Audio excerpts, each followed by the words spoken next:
ప్రతి ప్రకాశం ఒక ప్రవాహం, ఒక ప్రమాదం కనబడగా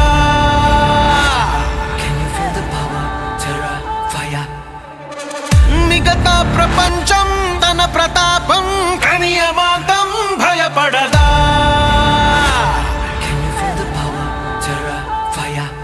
బరిలోకి దిగితే అది చావుకు స్వాగతమే. గురి చూసి కొడితే మారును జాతకమే. అడుగేసి వెళితే విధ్వంసపు సంతకమే. తన నీడ వెనుకే నడిచేను చూడు విజయమే.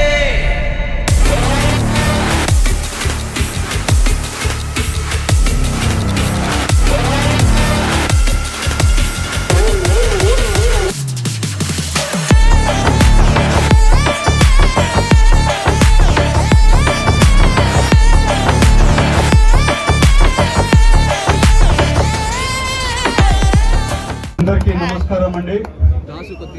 డిస్ట్రిక్ట్ ప్రెసిడెంట్ అలాగే ఆప్కా చైర్మన్ గన్ని వీరాంజనేయులు గారికి, అలాగే చింతమనేని ప్రభాకర్ గారికి, దిందలూరు ఎమ్మెల్యే గారు, అలాగే సంగా రోషన్ గారు, అలాగే ఎక్స్ ఎమ్మెల్యే గంటా మురళి గారు, ముత్తారెడ్డి గారు, దాసరి శేషు గారు, అలాగే mandal party presidents, town presidents, సర్పంచులు, ఎంపీటీసీలు, జెడ్పీటీసీలు, సీనియర్ లీడర్లు అందరికీ కూడా, ఇక్కడికి వచ్చిన కార్యకర్తలకి ప్రతి ఒక్కరికి పేరు పేరున ధన్యవాదాలు, నమస్కారాలు.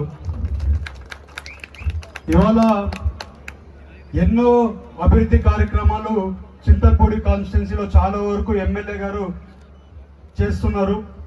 మొన్ననే ఇక్కడ small scale industry, medium segment industries పెట్టడానికి 70 ఎకరాల కింద ఒక భూమిని ఫైనలైజ్ చేసి ఇండస్ట్రీస్ రావడానికి ఆ పనులు కూడా ఇవాళ మొదలవుతున్నాయని కూడా మీకు చెప్తున్నాం. అలాగే ఇవాళ అందరి కోరిక మేరకు పోయినసారి కూడా చింతపూడి లిఫ్ట్ ఇరిగేషన్ ప్రాజెక్ట్ గురించి చాలాసార్లు ఎలక్షన్ క్యాంపెయినింగ్లలో చెప్పాం. ఇవాళ చింతపూడి లిఫ్ట్ ఇరిగేషన్ ప్రాజెక్ట్ మన నూజివీడికి సీఎం గారు వచ్చినప్పుడు ఆయన నోటీసుకి తీసుకొని వెళ్ళడం జరిగింది. వచ్చే రోజుల్లో కంపల్సరీ చింతలపూడి ఇరిగేషన్ ప్రాజెక్ట్ కూడా స్టార్ట్ చేయబోతున్నామని కూడా మీకు తెలుపుతున్నాం. ఎందుకంటే నేను చెప్పేది సీఎం గారు చెప్పింది మీకు చెప్తున్నాం. ఇవాళ అది కోర్టులో కొంచెం చిన్న లిటిగేషన్ ఉంది. ఆ లిటిగేషన్ కోసము గవర్నమెంట్ చాలా ప్రయత్నం చేస్తుంది. ఆ లిటిగేషన్ తీరిపోయిన తక్షణమే వర్కులు స్టార్ట్ అవబోతున్నాయని కూడా మీ అందరికీ తెలుపుతున్నాను. ఇవాళ మీరు అలాగే చూస్తే కొవ్వూరు భద్రాచలం ఎన్నో రోజుల నుంచి ఉండే కళ. ఎలక్షన్ క్యాంపెయినింగ్ లో చెప్పాం కంపల్సరీ కొవ్వూరు భద్రాచలం పనులు స్టార్ట్ చేస్తామని చెప్పాం. ఇవాళ ఆ పనులు కూడా శాంక్షన్లు వచ్చాయి. వచ్చే రోజుల్లో కొవ్వూరు భద్రాచలం రోడ్ కూడా పనులు కూడా స్టార్ట్ చేయబోతున్నామని కూడా మేము అందరికీ తెలుపుతున్నాం. మీరు ఎప్పుడు కూడా చూస్తే మేము ఇక్కడికి వచ్చినప్పుడు కంపల్సరీ చింతలపూడికి వచ్చినప్పుడు కంపల్సరీ ఏమేమి హామీలు చెప్పామో ఎలక్షన్ క్యాంపెయినింగ్ లో ప్రతి ఒక్క పని చేసుకుంటా వస్తున్నాం. ఇవాళ మేము ఇద్దరము యంగ్స్టర్స్. ఇవాళ ఆ రోజు నందమూరి తారక రామారావు గారు ఈ పార్టీ పెట్టినప్పుడు ఏ ముహూర్తంలో పెట్టాడో తెలియదు, కానీ ఇవాళ ఈ పార్టీలో నేను ఎమ్మెల్యే గారు 3rd జనరేషన్ లో వచ్చి ఇవాళ పార్టీలో నడుస్తున్నాం. ఇవాళ అందరికీ మీకు మంచి పని చేయగలుగుతున్నామంటే మాకు ఇవాళ ఈ పార్టీ అవకాశం ఇచ్చింది. మీరందరూ అవకాశం ఇచ్చారు కాబట్టి మేము అందరం కూడా మంచి పనులు చేయగలుగుతున్నాం. ఇవాళ మీకు చాలా విషయాలు చెప్పాల్సిన అవసరం ఉంది. ఇవాళ నేను టొబాకో బోర్డులో ఉన్నా. ప్రతి ఒక్క పని వాళ్ళకి ఏది అవసరం ఉన్నా కూడా చేసి పెడుతున్నాం. వాళ్ళకి మొన్న సీలింగ్ లిమిట్ తీసేసి 106 కోట్లు వాళ్ళకి గిట్టుబాటు ధర వచ్చేట్లు వాళ్ళకి చేశాం. ఇవాళ టొబాకో రైతులకి గిట్టుబాటు ధర రావట్లేదు. నేను కంటిన్యూస్ గా ఈడీతో మాట్లాడుతున్నాను, ఈడీ గారితో మాట్లాడుతున్నాను. వాళ్ళకి గిట్టుబాటు ధర రావడానికి కంటిన్యూస్ గా కూడా ఫాలోఅప్ చేస్తున్నానని కూడా టొబాకో రైతులకి చెప్తున్నాను. అలాగే ఇవాళ పామ్ ఆయిల్ రైతులు ఉన్నారు. ఆ రోజు పామ్ ఆయిల్ రైతుల కోసం మేము ఢిల్లీలో మాట్లాడుతుంటే ఒక్క రోజంతా కూడా మాకు అపాయింట్మెంట్ ఇకపోతే కూర్చొని వాళ్ళని ఒప్పించి పాత దాంట్లో 46% ఇంపోర్ట్ డ్యూటీ వేస్తుంటే అవన్నీ కాకుండా 50% ఏమని చెప్పి 27% ఇంపోర్ట్ డ్యూటీ వేయించి ఇవాళ మీకు 20,000 రూపాయలు గిట్టుబాటు ధర తీసుకొని వచ్చామని కూడా మేము అందరికీ చెప్తున్నాం.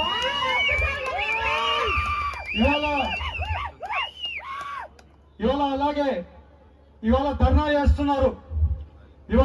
చేస్తున్నారు రైతులు, కొక్కో ఫార్మర్స్ ఉన్నారు, కొక్కో రైతులు ఉన్నారు.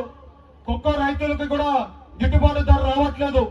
కంపల్సరీ దాని గురించి మొన్న కూడా మాకు సీఎం ఆఫీస్ నుంచి కూడా ఇన్ఫర్మేషన్ ఇచ్చారు. వచ్చే శుక్రవారం ఢిల్లీ పోతున్నాము ఇదే పని గురించి. కొక్కో రైతులకి న్యాయం చేసేట్లు ఇది కామర్స్ డిపార్ట్మెంట్ లో తీసుకుంది. వాళ్ళకు కూడా గిట్టుబాటు ధర వచ్చేట్లు, వాళ్ళకు కూడా నేషనల్ రేట్లు వచ్చేట్లు ఫిక్స్ చేయాలని సీఎం గారు ఆదేశించారు. వచ్చే రోజుల్లో వాళ్ళకు కూడా న్యాయం చేయబోతున్నామని కూడా మీకు తెలుస్తున్నాం. ఇవాళ అలాగే మీరు చూస్తే మేము ఎలక్షన్ క్యాంపెయినింగ్ లో చాలాసార్లు చెప్పాం, రైతులకి అండగా ఉంటామని చెప్పాం.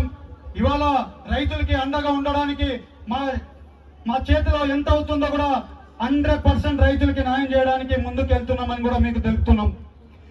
ఇవాళ కొక్కో ఫార్మర్స్ కి మళ్ళీ చెప్పాలి, కొక్కో రైతులకు చెప్పాలి, మీరు తొందరపడొద్దండి. మీది ఇబ్బంది ఇవాళ మా నోటీస్ కి ఇప్పుడే వచ్చింది. కంపల్సరీ మీకు న్యాయం జరిగేట్లు కూడా చేస్తామని కూడా తెలుపుతున్నాం. అలాగే కొక్కో రైతులకి ఏం చేస్తున్నామంటే జోన్లు, ఈవెన్ మనకి పామ్ ఆయిల్ రైతులకి ఎట్లా జోన్లు ఉండి ఫ్యాక్టరీలు పెట్టి ఇక్కడ వాళ్ళందరూ కూడా మన పామ్ ఆయిల్ కి మీ అందరిది ఎట్లా కొంటున్నారో అదే రకంగా జోన్లు క్రియేట్ చేయాలని గవర్నమెంట్ కూడా చెప్పడం జరిగింది. వాళ్ళు కూడా ఆ గవర్నమెంట్ కూడా కమిటీ వేసి దాన్ని అధ్యయనం చేస్తుందని కూడా మీ అందరికీ తెలుపుతున్నాం. అలాగే రోడ్ల గురించి చెప్పాం. ఇవాళ జంగారెడ్డిగూడెం రోడ్ల గురించి చాలా సార్లు ప్రయత్నం చేస్తున్నాం. ఒక 7-8 కిలోమీటర్లు మాత్రమే రోడ్డు ఇబ్బందిలో ఉంది, అది కూడా ఫాలోఅప్ చేస్తున్నాం. వచ్చే రోజుల్లో ఆ రోడ్లు కూడా కంప్లీట్ చేస్తామని కూడా మేము అందరికీ తెలుపుతున్నాం. అలాగే చింతలపూడిలో లైట్ల వర్క్ ఉంది, ఎమ్మెల్యే గారు ఫాలోఅప్ చేసి ఇవాళ నిధులు తీసుకొని వచ్చి ఆ లైట్లు చింతలపూడిలో మెయిన్ రోడ్ లో లైట్లు అన్ని కూడా ఎమ్మెల్యే గారు కూడా ఫాలోఅప్ చేస్తున్నారు. ఇవాళ అలాగే మీరు చూస్తే గన్ని వీరాంజనేయులు గారు కూడా ఇవాళ ఆప్కా చైర్మన్ ఉన్నారు. రైతులకి లోన్లు ఏదైనా ఇబ్బంది వచ్చినా కూడా ఎక్కడికి పోవాల్సిన అవసరం లేదు, గన్ని వీరాంజనేయులు గారి దగ్గరికి వస్తే మీ పనులు అయిపోతాయి. అలాగే యువతకి ఇండస్ట్రీస్ తీసుకొని వస్తామని చెప్పాం. ఇవాళ 7 కాన్స్టిట్యున్సీలో 4 కాన్స్టిట్యున్సీలో ఇండస్ట్రీలు రాబోతున్నాయి. ఇవాళ ఫస్ట్ ముహూర్తంలోనే ఇక్కడ చింతలపూడిలో కూడా స్టార్ట్ చేస్తాం. వచ్చే రోజుల్లో కంపల్సరీ పనులు చేస్తామని కూడా మీకు అందరికి తెలుపుతున్నాం. అది కాకుండానే ఇవాళ పిల్లలకి ఇంటర్ పిల్లలకు కూడా చాలా ఇబ్బందులు ఉన్నాయి. చదువుకోవడంలో ఎక్విప్మెంట్స్ కావాలని టీచర్లు అందరూ వచ్చి మమ్మల్ని అడిగితే 2 కోట్ల రూపాయలు వాళ్ళందరికీ శాంక్షన్ చేసి పిల్లలకి ల్యాబ్ ఎక్విప్మెంట్స్ ఇచ్చిన ఘనత మా టీడీపీ గవర్నమెంట్ లో జరిగింది, ఎన్డీఏ కూటమిలో జరిగిందని మీ అందరికీ తెలుపుతున్నాను. అలాగే ఇవాళ మీరు చూస్తే ఎన్ఆర్జీఎస్ ఫండ్స్ ఉన్నాయి. ఎమ్మెల్యేలు అందరూ కలిపి లాస్ట్ ఇయర్ లో 130 కోట్లు ఓన్లీ ఏలూరు పార్లమెంట్ లో ఖర్చు పెట్టాం.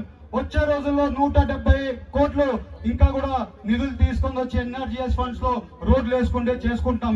అలాగే ఇవాళ మీరు చూస్తే రైల్వే సంబంధించి రైల్వేకి ఓవర్ బ్రిడ్జ్లు కావాలనుకుంటున్నాం. ఎక్కడికక్కడ ఓవర్ బ్రిడ్జ్లు అవసరాలు ఉన్నాయి. ఇవాళ ఉంగటూరులో అయినా కానివ్వండి, దిందలూరులో అయినా కానివ్వండి, ఇవాళ మీ దగ్గర ఇవాళ కోవూరు భద్రాచలం రైల్స్ అయినా కానివ్వండి, ఎక్కడ అవకాశం ఉన్నా కూడా రైలుకి సంబంధించిన నిధులు తీసుకొని వచ్చి కూడా చేస్తున్నాం. ఇవాళ ఓన్లీ 12 ప్రాజెక్టులు ఓవర్లే ఆర్ఓబీస్, రైల్వే ఆర్ఓబీస్ 12 ఆర్ఓబీస్ తీసుకొని వచ్చిస్తున్నాం. 4 ముందల విడతలో రిలీజ్ చేశారు. 450 కోట్ల నిధులు ఆ ఫ్లైఓవర్లకు ఇవ్వడం జరిగింది. ఇంకా పెట్టిన ఫ్లైఓవర్లలో ఇంకా 700 కోట్ల నిధులు కూడా సెంట్రల్ గవర్నమెంట్ నుంచి ఓన్లీ ఒక ఏలూరు పార్లమెంట్ కే రాబోతున్నాయని కూడా మీ అందరికీ తెలుపుతున్నాను. ఇవాళ మనకి కావాల్సిన పనులన్నీ కూడా చేసుకుంటూ వస్తున్నాం. ఇవాళ కొల్లేరు రైతులు ఉన్నారు. కొల్లేరు రైతులు మన వెట్లాండ్ లో ఎక్కువ కొల్లేరు రైతులు ఉన్నారు. వాళ్ళ సమస్యలు కూడా హైకోర్టులో పెట్టి హైకోర్టులో వాళ్ళు ఇంప్లీట్ చేయడానికి కూడా ఇవాళ న్యాయం చేయడానికి వాళ్ళకు కూడా ముందుకెళ్తున్నాం అని కూడా మీకు తెలుపుతున్నాం. నేను ఎందుకు మీకు ఇవన్నీ చెప్తున్నామంటే ఇవాళ ఎలక్షన్ అయిపోయి సంవత్సరం అయింది. సంవత్సరంలో ఏం పనులు చేశారంటే ఇవన్నీ పనులు చేస్తున్నాం. ఎక్కడ టైం దొరికితే ప్రతి ఒక్క పని రైతులకి, మహిళలకి, అలాగే యువతకి పనులు చేయడానికే ముందుకెళ్తున్నాం. ఇవాళ పోయినసారి జాబ్ మేళ పెట్టాం, 500 ఉద్యోగాలు ఇచ్చాం. వచ్చే 6వ తారీఖు కూడా మళ్ళీ ఏలూరులో ఓల్ పార్లమెంట్ కి సంబంధించి ఒక 6,000 నుంచి 7,000 ఉద్యోగాలు ఇవ్వాలని ఒక కార్యక్రమం తీసుకుంటున్నాం. వచ్చే రోజుల్లో అందరికీ ఉద్యోగాలు ఇచ్చే కార్యక్రమం చేస్తామని చెప్పాం. వచ్చే రోజుల్లో జూన్ 6వ తారీఖు జాబ్ మేళా పెడుతున్నాం. మీరు అందరు పిల్లలు ఎవరైనా కానీ మీ అందరికీ జాబులు కావాల్సిన వాళ్ళందరినీ కూడా 6వ తారీఖు ఏలూరులో రావాలని మీ అందరికి తెలుపుతున్నాం. మేమందరం కూడా మీరు గెలిపించారు, మీరు అందరు ఆశీర్వదిస్తానే మేము ఇక్కడికి వచ్చాం. మీ అందరికీ న్యాయం చేయడానికి కష్టపడుతున్నామని కూడా మీ అందరికీ తెలుపుతున్నాం. ఇవాళ మన పార్టీలో మేమందరం 3rd జనరేషన్ వాళ్ళం వచ్చాం. లోకేష్ గారైనా కానీ, నేనైనా కానీ, ఎమ్మెల్యే గారైనా కానీ మేము అందరం కూడా యంగ్ జనరేషన్ వచ్చాం. మన పార్లమెంట్ కి న్యాయం చేయడానికి, మన ఊర్లలో న్యాయం చేయడానికి పని చేస్తామని మీ అందరికి తెలుపుతున్నాం. ఇవాళ చింతమనేని ప్రభాకర్ గారు ఉన్నారు, ఆయన కూడా ఎంతో కష్టపడుతున్నాడు. ఎక్కడికి పోయినా అభివృద్ధి కార్యక్రమాలు చేస్తున్నారు. వాళ్ళ కాన్స్టిట్యున్సీలో కూడా ఏ అభివృద్ధి కార్యక్రమం చేసినా నన్ను పిలుచుకుంది వాళ్ళ సొంత మనిషిలాగా, సొంత పిల్లోళ్ళలాగా ఆయన ప్రతి ఒక్క అభివృద్ధి కార్యక్రమాల్లో మమ్మల్ని కూడా ఇన్వాల్వ్ చేస్తున్నారు. ఇవాళ ఆయన కాన్స్టిట్యున్సీ కూడా ఎంతవరకు బాగా అభివృద్ధి చేస్తున్నారు. మేము కూడా ఆయనతో పాటు ఉంటామని చెప్పి ఆయన కూడా తెలుపుకుంటూ, నాకు ఈ అవకాశం ఇచ్చిన ప్రతి ఒక్కరికి నేను కొంచెం ఇంకొక మీటింగ్ పోవాల్సి ఉంది, నన్ను కొంచెం పోనీయండి. ఎందుకంటే ఇంకొక మీటింగ్ ఇంకొక గంటలో ఉంది, నేను ఈ నుంచి పోవడానికి గంట పడుతుంది. సో నేను వెళ్తానని మీ అందరినీ కోరుకుంటూ అందరికి కూడా నమస్కారాలు, ధన్యవాదాలు, నమస్కారం.